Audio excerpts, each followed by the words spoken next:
Hello, Leslie Oflahaven. Welcome to the Doing CX Right show. Hey, Stacy, thanks so much for having me. I'm really excited. Oh, I have been meaning to get you on my show for a very long time. So that goes to prove patience is really a virtue. Indeed it is. And here we are in the classic setting where we know we have about 30 minutes to talk and we know we could talk for a lot longer. Oh, you are so right. Speaking of right, we're going to talk a lot about writing and the importance of doing CX right to that. But before we get in there, who are you? Tell my audience, what do you do professionally? I am the owner of a company called eWrite. It's E-WRITE. So you know I formed it back in the 90s when we used to use the hyphen after the E. My company's mission is to help people learn to write well at work. That's our full mission, to help people learn to write well at work. And for about 20 years or so, I've really been helping and fascinated with the work lives of people who write to customers all day. Because the last 20 years, the story of the last 20 years in customer experience is the addition of one written channel after another. So I want to help frontline customer service agents and the people who manage them write better email, chat, social media, text, and chatbot content, and ratings and reviews, because we just keep adding channels. Why your passion around writing and writing so well? Well, I've always loved to write, and I've always been a good writer. But my true calling, the thing that means the most to me, is helping other people learn to write well. I was a high school English teacher for about 9 years. I've taught college writing courses. I did that for about 3 or 4 years. And I know professionally, my training is in how to help people build writing skills. That's what I do. And so I feel a great deal of empathy and connection for people as they strive to gain the writing skills they need to do their jobs well. Because any job involves writing, and any job that you hold for a while involves new writing skills. And employers never prepare you for the new things you have to write. They just add the new things you have to write to your list of tasks. I can help people suffer less. Writing is really hard. And if you get it into your head that you're not good at it, it can be very self-limiting. And I can help there. What's one fact that people may or may not know about you? A fun fact, eh? A fun fact. Well, Yeah. My husband and I have the same birthday. Oh, that is a fun fact. And we are both Sagittarius, I might add that. That's right. That's right. So someday the three of us will celebrate our birthdays in the first week of December. Exactly. Oh, I love that. I get to join the crew there. Yeah. What is another fun fact? Give me another one. Well, what's another fun fact about me? At a wedding, I once danced with the man who invented the highway rumble strip. Well, that I did not predict. And what did that mean to you? It meant that I was dancing with my friend Karen's Uncle Irv. I don't know. It's my fun fact. It's a fun fact. All right. Well, let's get into the meat of the show here, which is all about, first of all, writing. And I want to highlight being impeccable with our words. There's a book that everyone who knows me hears me talk about. That is the 4 agreements. And one of the 4 agreements is being impeccable with our words. And so we discussed earlier, you had not read that. However, you do walk that talk. And I think that when you do read it, oh boy, you're going to have to come back on my show and talk about it, because you live that every day. I love your tweet about bad customer service writing is like bad breath. That cracks me up. And you say it's very common, but possible to fix. So explain what you mean by this phrase and why business leaders should care. Well, I'm going to go back to being impeccable with your words, and then I'm going to get to bad breath. I'll do it all here. Okay, good.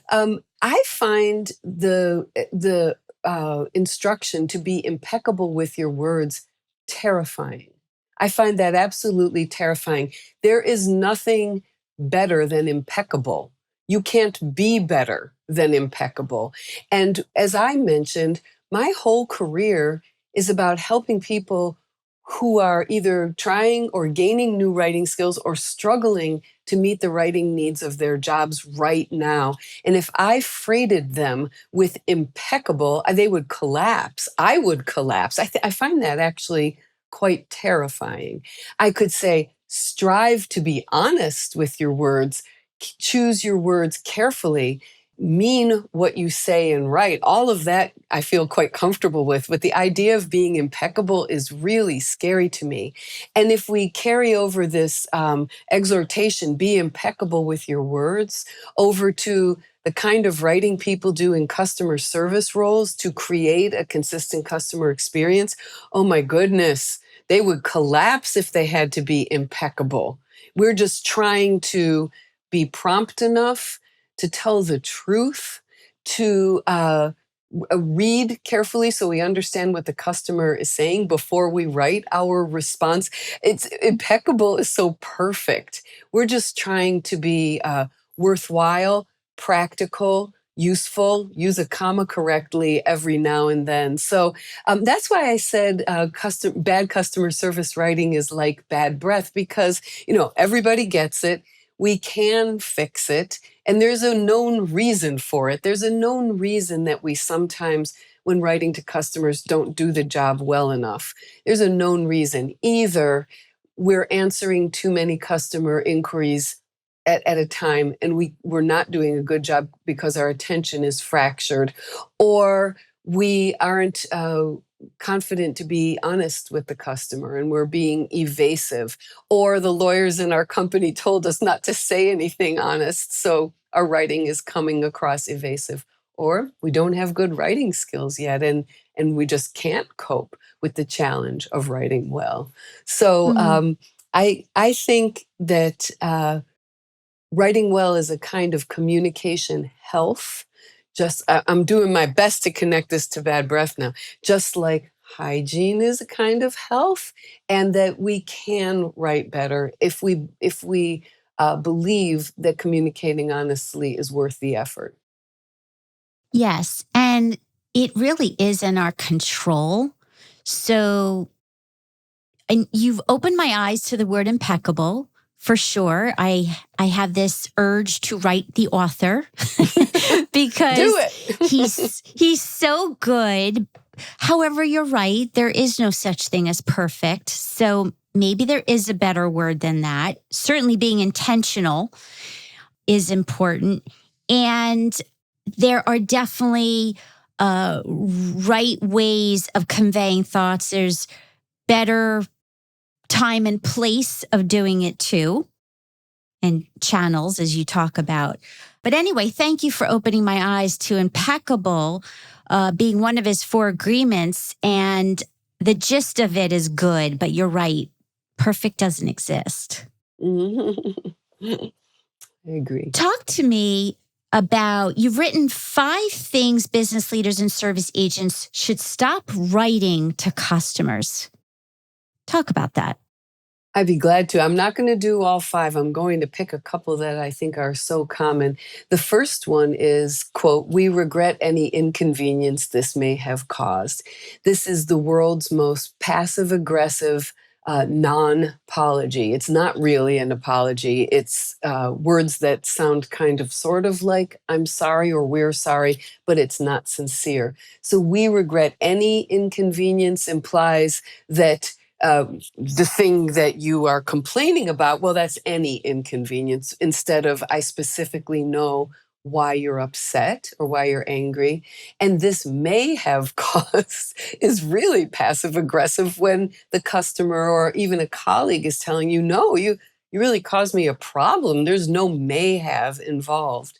So one way we can really lift our customer communications is to have the courage to apologize sincerely and specifically. And we would replace "we regret any inconvenience this may have caused" by writing something like, "I'm really sorry that our delay in shipping meant you could not give this gift to your sister-in-law as you'd intended." That's a Mm. sincere apology because it's specific. The other thing we should stop writing to customers right now is kind of a broad category of things. And I understand why companies do this, but it's really silly. So when a customer complains to an airline, for example, "This flight was delayed for 3 hours because there was no flight attendant," the airline responds, we prize our on-time record very highly, and 93% of our flights depart on time. That's defensive. Don't lead with what you usually do when you didn't do it for that customer. This happens all the time, and I understand why companies want to say this, but it didn't happen for this customer. And when you insist that you do it all the time, you're denying the customer's reality, and you have no way to solve their problem or to build rapport after that. Give me one more. One more. How about this?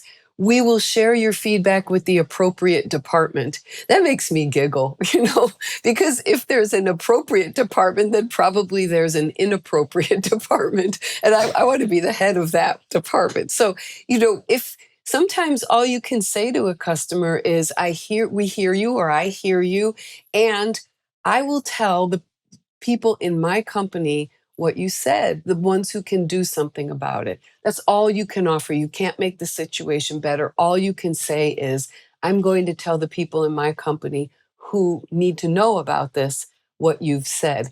In that case, don't refer to them as the appropriate department. Call the department out by name. Companies are sometimes reluctant to do this because they're afraid the customer is going to write back and say, "Hey, so what did catering say? I told you I thought that the hamburgers were really salty. So what did catering say?" We shouldn't worry that there might be the rogue customer who writes back the second time. We should tell the customer specifically with whom we're going to share their feedback. Hmm. Do you find that companies typically have a communication manager in place to ensure the consistency and the brand message is reinforced? What's your view on company structures and what that looks like? Well, the farmer and the rancher can be friends. As the song says, marketing and customer care can collaborate so that there are professional communicators who kind of move between the two organizations to ensure that, of course, the marketing team and the communications team is communicating in an on-brand way, but they often leave out the customer care teams, even the social customer care teams. They're kind of a second-class citizen when it comes to professional communicators. They're often not staffed with professional communicators, and all the guidance that the marketing and communication team creates about how we sound, how we write, that brand voice guide, the other collateral that they create. They often, when I work with customer care organizations, they don't even know the corporation has created that guidance, because there's an in the trenches feeling for the customer care team, and there's a status gap. The people who are working in marketing and communications, aren't paid by the hour. Their work isn't measured by individual number of emails or chats or tweets they've handled. There's a kind of a status gap.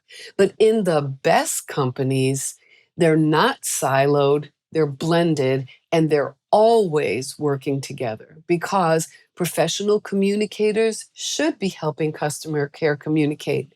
But customer care is professional customer service, and they have skills and tools that the communicators and the marketing team don't have. So they really have to work together.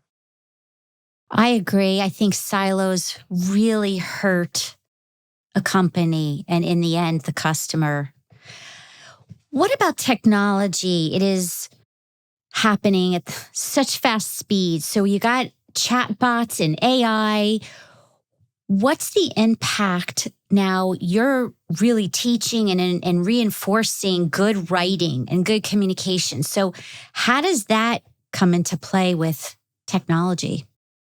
Well, if you take chatbots and AI, there's, speaking honestly now, there's some very good customer care deployments of chatbots and AI, and there's tons of awful ones. From a customer experience standpoint, a lot of chatbots are like mosquitoes, and the customer has to agree to let the chatbot bite your forearm 6 times before you get help. The chatbot really isn't helping, but the company has, in an attempt to save money, it is withholding access to the live agent until the chatbot has had a chance to irritate the customer a little bit. Usually, those chatbots are drawing on stale content, stale written content themselves. They're drawing on a set of FAQs or pieces of knowledge articles. And so we do have a writing problem even with the chatbots. They're drawing on poor quality or difficult to read content. And then that problem transfers because by the time the customer gets out of the unsatisfying chatbot interaction, they are going to interact with a live human, only now they're coming in angry. So now we have an attitude, a mood or an attitude that we have to handle in addition to answering the question or solving the problem. When the AI is working really well, when the content quality that feeds it is high, when companies have invested in maintaining and in teaching the chatbot or the AI, the experience can be really good. I'm here for it. I love this kind of technology. Technology that can write and learn to use language, wonderful. But bad chatbots are terrible. Mm-hmm. Yeah, it can be a source of customer satisfaction, or they'll leave and not even let you know. Right, right. Or the third option is they come in really angry because they asked a question, they were presented with 3 FAQs that are kind of sort of relevant on one word in a keyword search, and then they're asked to tell you whether this answer helped or not. That's a horrible customer experience. Yeah.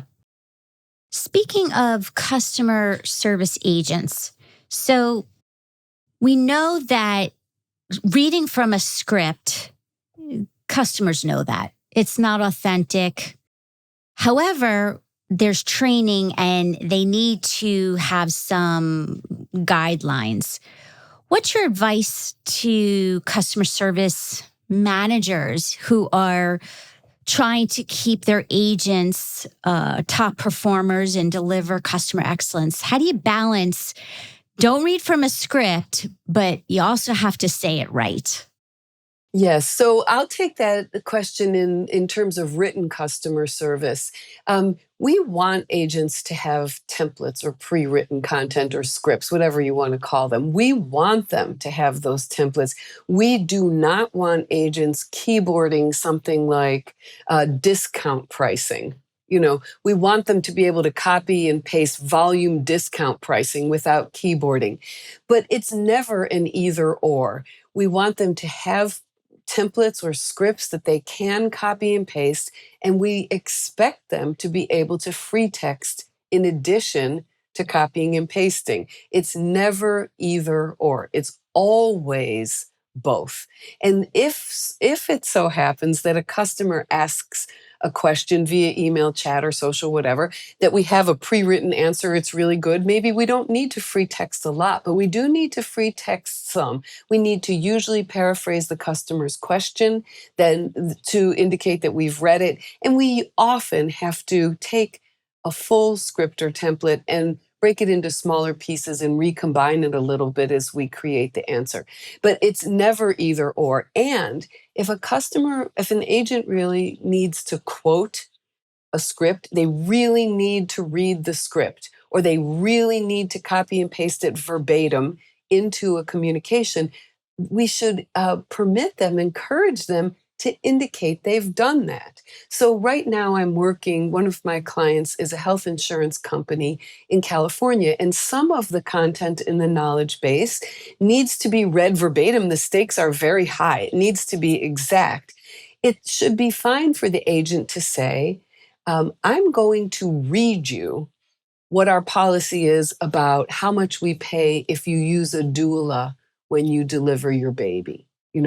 I'm going to read you that now. I want to give it to you exactly. It's okay to say that.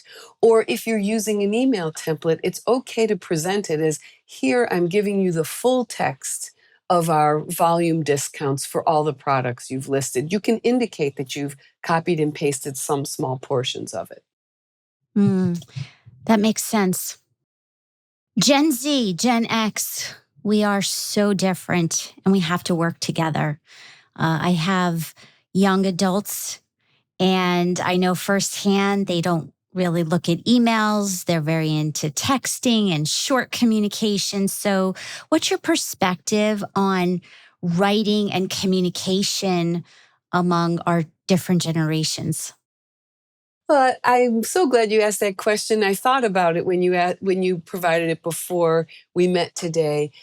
When we talk about Gen X and another generation communicating well, I just want to remind everyone we've done this before in the workplace. We've done it all the time in the workplace. The task of understanding and accepting another generation's communication style is not new. So we want to take the lessons we've learned by, helping the greatest generation work side by side with boomers.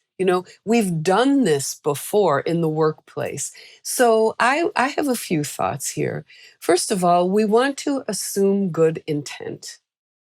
We don't want to indict each other for the differences in the way we communicate. We don't want to accuse each other of being shallow or whatever, or hasty or unprofessional. Let's assume good intent. That's the first thing. And then I think employers are really responsible for helping employees of all communication styles understand that the way you communicate in your private life and the way you communicate at work are different. And if you never use email in your private life at all, and you don't even have any concept of why someone would want to use email, but you have to use it at work, here's how to do that.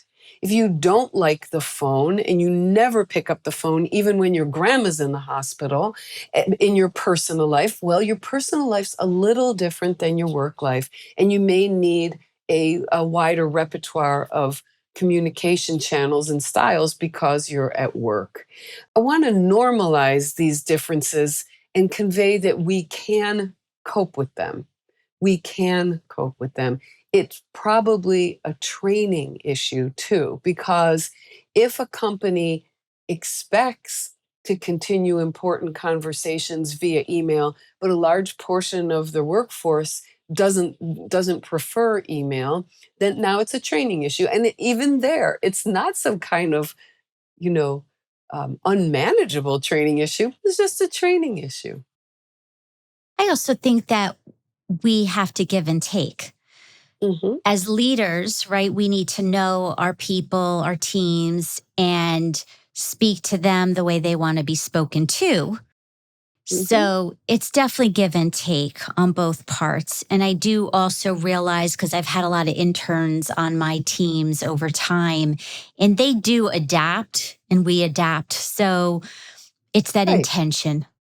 right. Yeah. We do adapt and we should adapt. Absolutely. hmm So, leadership on that topic, what's the best leadership advice you've either received or given? I would like to give some leadership advice, and I've been the extraordinary topics that leaders had to communicate about over the pandemic is, it's a living, breathing life case study of what kind of communication demands you might have to meet in your job and how you can succeed in them.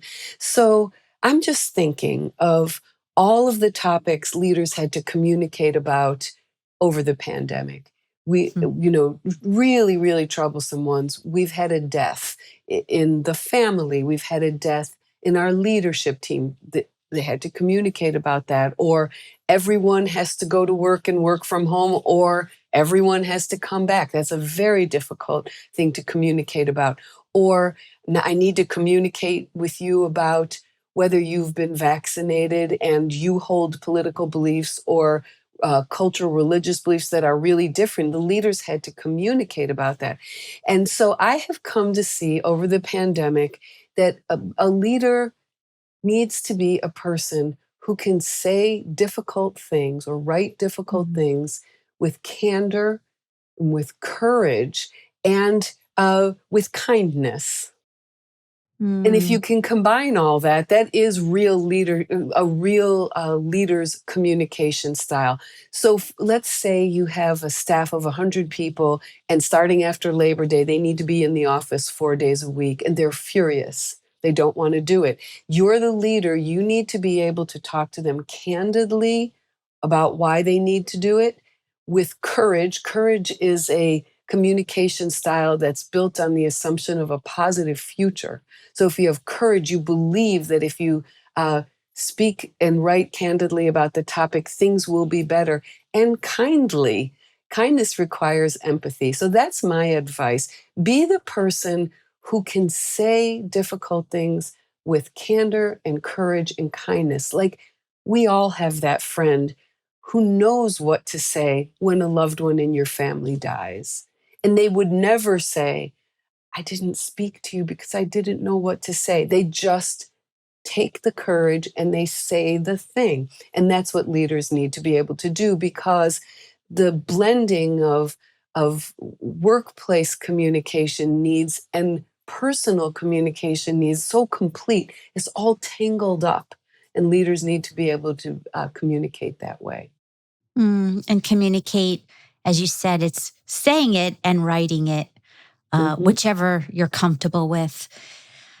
All right, my last two questions as we're coming to the end. If I had a ton of CEOs and leaders in my room right now, entrepreneurs, what's the one takeaway you want them to remember? I would say invest in your people, invest in the people who work for you. And in many, many cases, I would say that means training. I don't want everyone to think of, one dry, familiar model of training where everyone's in a desk facing forward. That's only one model. But investing in learning opportunities and not being a dilettante about it, doing it all the time and making it part of what your employees know you will offer them as an employer. That's what I would say. Of course, I want to help those people learn to write better, but all kinds of learning. Learning is the best way to retain excellent employees.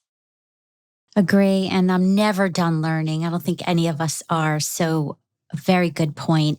And finally, if you could go back in time to your younger 20-year-old self, based on what you know now that you didn't know then, what would you tell younger Leslie? Oh, I had so much fun thinking about this. When I was 20, let's see, when I was 20, I was a junior in college and I was a creative writing major. And I had written, maybe 15 or 20 of the world's worst short stories at that time, just terrible short stories, but I had written a lot of them. And I had a sense that my short stories weren't great, even though I was really committed to writing them. And I used to drag myself around, scolding myself. Are you going to be a real writer?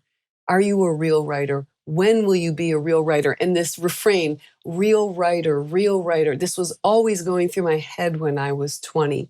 And thankfully, when I was 21, I decided to be a writing teacher. But that refrain of being a real, whatever it is, fill in the blank, you are a real writer if you write. And even if what you write is emails to customers, if that's your job, you are a real writer. I had an undergrad's narrow view that unless you were creating fiction, you weren't real. Mm.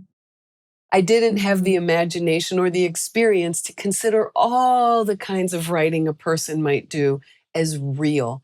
And so that's something I would go back and tell my 20-year-old self, which is it's not, the standard isn't, are you creating art? That's a pretty high standard. It's, are you making language? That's what real writers do. And I would like to say that to other 20-year-olds. Stop worrying that you're not, a real singer unless you have a recording contract. You are a real singer. Are you singing? You're a real singer then. So that's what I would tell my 20-year-old self. Well, we could spend a whole nother hour on imposter syndrome, but we've run out of time. So the end. Thank you. I'm so grateful to share the gift of you. And I will put in the show notes the links to your social media. And is there any particular favorite place for people to find you?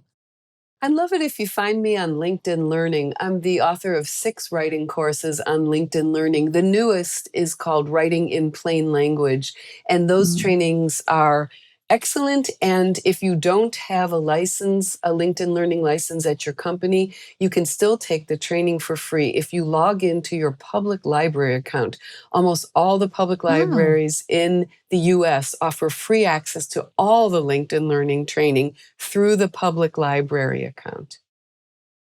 I did not know that. You just taught me something really big. So thank you for that. Oh, this is fabulous. Well, thank you for being on my show and for being such an awesome woman leader. And I can't wait to share this with everyone. Thank you so much for inviting me, Stacey. I loved our conversation.